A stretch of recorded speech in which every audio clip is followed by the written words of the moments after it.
Hi friends, welcome to our channel my tubal exam. Friends, आज हम लोग Bihar police के लिए एक और प्रैक्टिस सेट देखने जा रहे हैं जिसमें हमने कुल 50 MCQ प्रश्नों को शामिल किया है। तो चलिए शुरू करते हैं इस वीडियो को।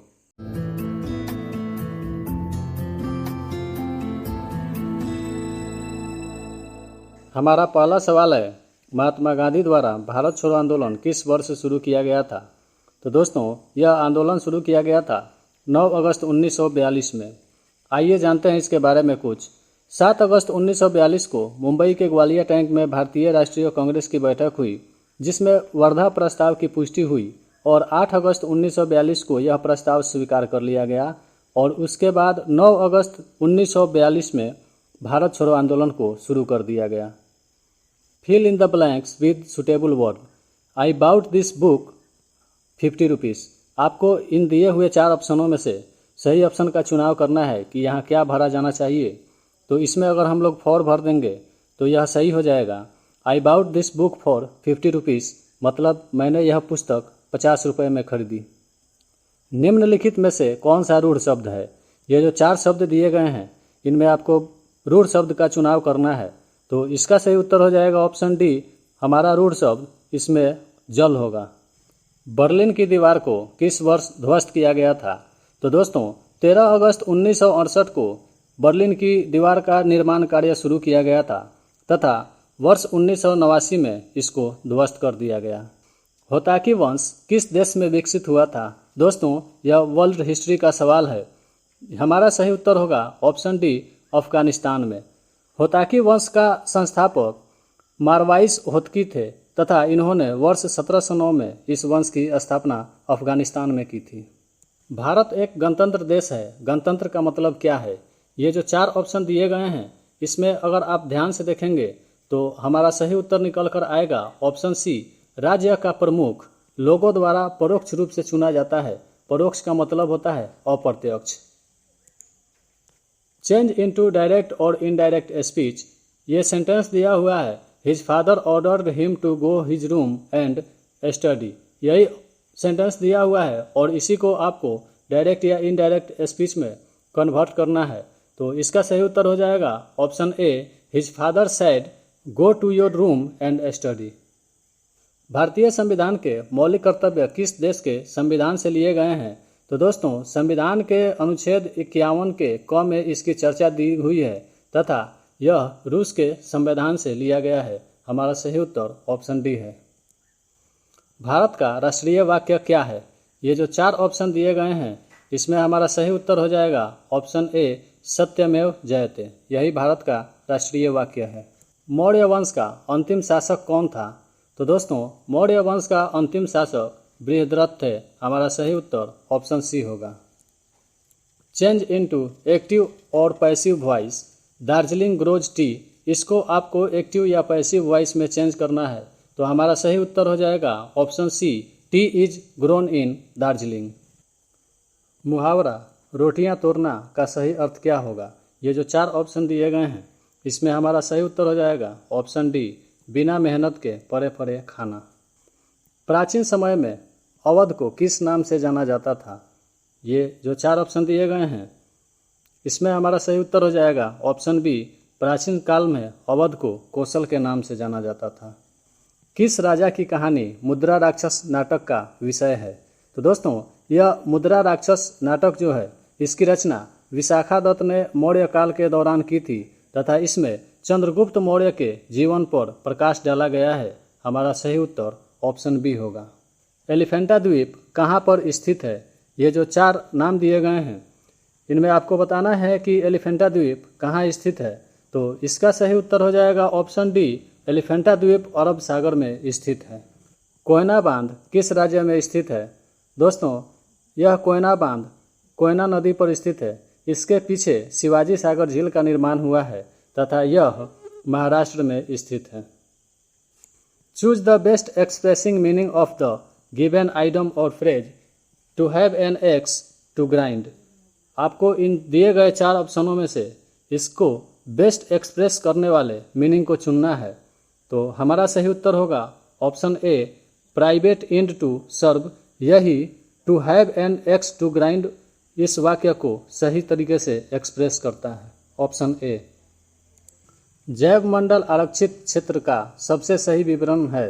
ये जो 4 ऑप्शन दिए गए हैं, तो इसमें आपको जैव मंडल आरक्षित क्षेत्र को जो सही से परिभाषित कर रहा है वही आपको बताना है। तो इसमें हमारा सही उत्तर हो जाएगा ऑप्शन सी, सतत विकास के अध्ययन स्थल।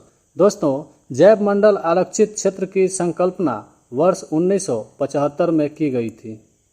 अक्षौहिणी का सही संधि विच्छेद निम्नलिखित में से कौन सा होगा? ये जो 4 ऑप्शन दिए गए हैं, इसमें आप ध्यान से देख के इसका सही उत्तर का चुनाव करें। इसमें हमारा सही उत्तर हो जाएगा ऑप्शन बी, अक्ष प्लस उहिनी। डैश से हिमनद यानी ग्लेशियर बनती है। ये जो 4 ऑप्शन दिए गए हैं, इनमें आपको बारीकी से देखना है और समझना है, उसके बाद इसका जवाब देना है। तो हमारा सही उत्तर होगा ऑप्शन बी, बर्फ का जमाव। बर्फ के जमाव के कारण ही हिमनद या ग्लेशियर बनता है। कंप्यूटर डैश के बिना काम नहीं कर सकते। ये जो 4 ऑप्शन दिए गए हैं, इनमें हमारा सही उत्तर हो जाएगा option D, CPU. CPU computer का ब्रेन या मस्तिष्क कहलाता है। इसका फुल फॉर्म होता है कंट्रोल प्रोसेसिंग यूनिट। कंपाइलर क्या है? इसका सही उत्तर हो जाएगा ऑप्शन बी, यह एक प्रकार का सॉफ्टवेयर है। कंपाइलर एक प्रोग्राम है जो किसी उच्च स्तरीय भाषा में लिखे गए प्रोग्राम का अनुवाद किसी कंप्यूटर की मशीनी भाषा में कर देता है। एक घरेलू गैस सिलेंडर में एलपीजी डैश में संग्रहित की जाती है। ये जो 4 अवस्थाओं के नाम दिए गए हैं, आपको बताना है कि घरेलू गैस सिलेंडर में एलपीजी यानी लिक्विडिफाइड पेट्रोलियम गैस किस अवस्था में भंडारित किया जाता है या संग्रहित किया जाता है। तो इसका सही उत्तर हो जाएगा ऑप्शन बी, द्रव्य अवस्था में। Choose the correct word from the given below.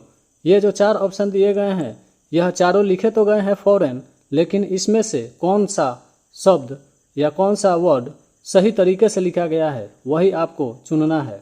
तो इसमें हमारा सही उत्तर होगा ऑप्शन ए, यह जो फॉरेन लिखा हुआ है यह करेक्ट लिखा हुआ है, बाकी के ये तीनों फॉल्स हैं यानी कि गलत लिखे हुए हैं। इसलिए हमारा सही उत्तर ऑप्शन ए होगा। निम्नलिखित में से किस गैस को अज्ञात यानी स्ट्रेंजर गैस के नाम से भी जाना जाता है? ये जो 4 गैसों के नाम दिए गए हैं, तो इसमें हमारा सही उत्तर हो जाएगा ऑप्शन बी, जेनॉन। जेनॉन को स्ट्रेंजर गैस के नाम से जाना जाता है। यह एक अधात्विक रासायनिक तत्व है। इसका प्रतीक Xe होता है तथा इसका परमाणु क्रमांक 54 होता है, 54, जिसे वश में करना मुश्किल है। क्या कहलाता है? यह जो सेंटेंस दिया हुआ है, इसके लिए आपको इन चारों में से एक शब्द का चुनाव करना है कि इस सेंटेंस के लिए इनमें से एक शब्द कौन सा होगा। तो हमारा सही उत्तर हो जाएगा ऑप्शन सी, दुर्धर्ष। उसे हम लोग दुर्धर्ष के नाम से जानते हैं। जो बहुत बड़ा नहीं है के लिए एक शब्द क्या होगा? ये जो 4 ऑप्शन दिए गए हैं, इनमें हमारा सही उत्तर हो जाएगा ऑप्शन बी, उसे हम लोग नाती दीर्घ के नाम से जानते हैं, जो बहुत बड़ा नहीं होता है। स्टेनलेस स्टील क्या होता है? ये जो 4 ऑप्शन दिए गए हैं, इसको आप लोग बारीकी से देखिएगा क्योंकि ये ऑप्शन लगभग मिलते जुलते हैं। इसमें हमारा सही उत्तर हो जाएगा ऑप्शन डी, स्टेनलेस स्टील एक मिश्र धातु है। यह मिश्र धातु इसलिए है क्योंकि इसमें लोहा, क्रोमियम, निकेल, मॉलिब्डेनम के साथ साथ 0.1 से लेकर 1% तक कार्बन रहता है।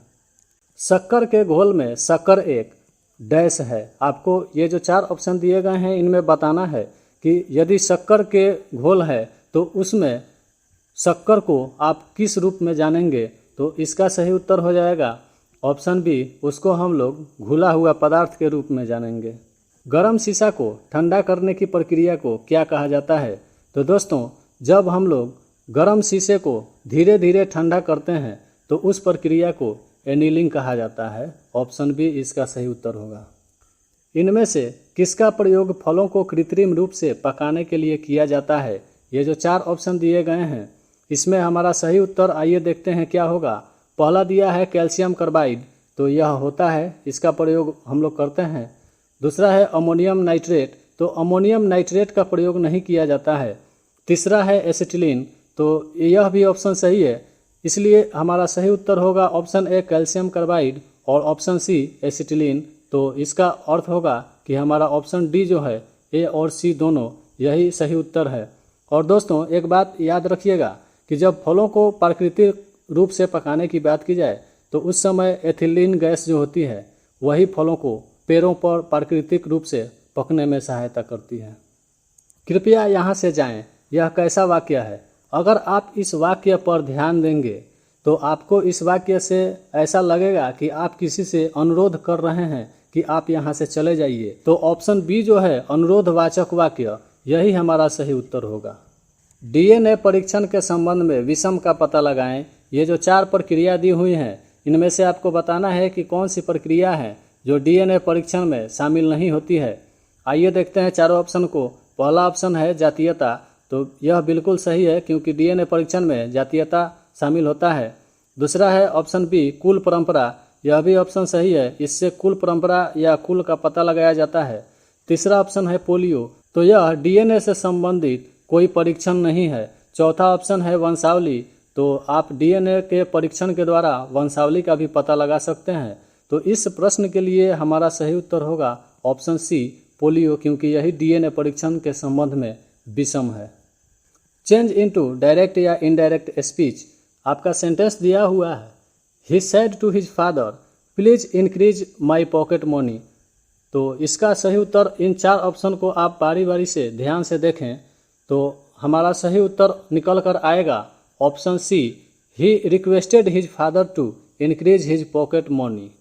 पौधे के पत्तियों से पानी के वाष्पीकरण को कहते हैं, यानी आपको बताना है कि जब पौधे पत्तियों के द्वारा पानी का वेपराइजेशन यानी वाष्पोत्सर्जन करते हैं तो उसको क्या कहा जाता है। तो इसको हम लोग ट्रांसपीरेशन के नाम से जानते हैं। हमारा सही उत्तर ऑप्शन ए है। अगर बात की जाए कि पौधे के इस वाष्पीकरण के दर को नापा किससे जाता है तो आप लोग याद रखेंगे उसको हम लोग पोटोमीटर नामक यंत्र से मापते हैं। प्लाज्मा जो कि रक्त का एक घटक है, यह एक डैश है। ये जो 4 ऑप्शन दिए गए हैं इनमें आपको बताना है कि प्लाज्मा क्या है। तो दोस्तों प्लाज्मा एक द्रव्य है, हमारा सही उत्तर ऑप्शन सी होगा। आप लोग याद रखेंगे कि प्लाज्मा रुधिर का लगभग 55% भाग बनाता है। यह हल्का पीला रंग का होता है तथा इसमें 91% जल और शेष 9% भाग में अन्य कार्बनिक पदार्थ मौजूद होते हैं। अगर एक व्यक्ति रिकेट्स से पीड़ित है तो इसका मतलब है कि उसमें डैश की कमी है। ये जो 4 विटामिन के नाम दिए गए हैं तो आप सीधे अर्थों में समझें कि किसी व्यक्ति को अगर रिकेट्स है तो उसमें किस विटामिन की कमी हुई है। तो हमारा सही उत्तर हो जाएगा ऑप्शन ए विटामिन डी की कमी है उस व्यक्ति में। In question given below out of 4 alternatives choose the one which can be substituted for the given word sentence, यानी कि यह जो सेंटेंस दिया गया है इसके लिए इनमें से कौन सा एक वर्ड सब्स्टिट्यूट किया जाएगा। तो आइए देखते हैं इस सेंटेंस को। सेंटेंस है extreme old age when a man behaves like a fool, यानी कि उम्र का वह पड़ाव जिसमें एक व्यक्ति एक मूर्ख की तरह व्यवहार करता है उसको क्या कहा जाता है। तो इसका सही उत्तर होगा ऑप्शन सी, उसको हम लोग डॉटेज के नाम से जानते हैं। त, द, स और स किसकी ध्वनियाँ हैं। ये जो 4 ऑप्शन दिए गए हैं इनमें आपको बताना है कि ये जो चारों शब्द लिखे गए हैं यह किसकी ध्वनियाँ हैं। तो इसका सही उत्तर हो जाएगा ऑप्शन डी, वो चारों संस्कृत की ध्वनियाँ हैं। नौ नालंदा विहार किसके लिए विख्यात है। दोस्तों यह नौ नालंदा विहार जो है वह पाली अनुसंधान संस्थान के लिए विख्यात है। हमारा सही उत्तर ऑप्शन सी है। The synonyms of August is, आपको अगस्त वर्ड का सिनोनिम्स इन चारों में से कौन होगा यही बताना है।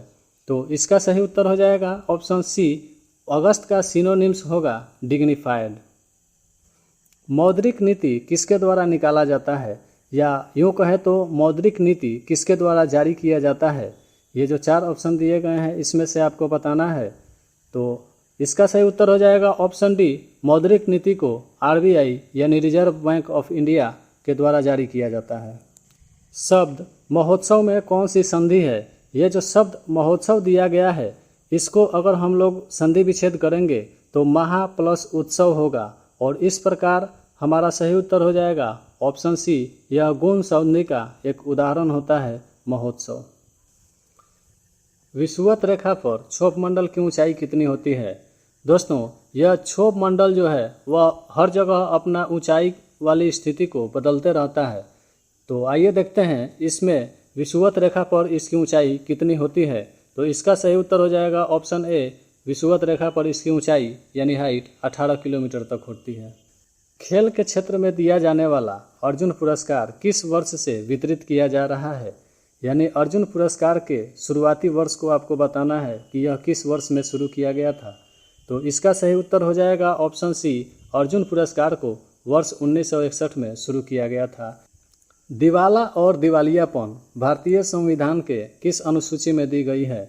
ये जो दो शब्द दिए गए हैं, दिवाला और दिवालियापन, यह संविधान के 7वीं अनुसूची में दी गई है तथा यह समवर्ती सूची का विषय है। In the following question choose the word which is the exact opposite of the given word artificial. यानी आपको इन 4 दिए गए ऑप्शंस में से आर्टिफिशियल का ऑपोजिट वर्ड यानी उल्टा शब्द बताना है। तो दोस्तों, आर्टिफिशियल का मतलब होता है मानव निर्मित या मानव के द्वारा बनाया गया। तो इसका अगर उल्टा देखा जाए तो इसका उल्टा होगा प्रकृति के द्वारा बनाया गया, यानी उसको हम लोग नेचुरल कहते हैं। हमारा सही उत्तर ऑप्शन बी हो जाएगा। साड़ी बीच नारी है कि नारी बीच साड़ी है, इनमें कौन सा कारक है?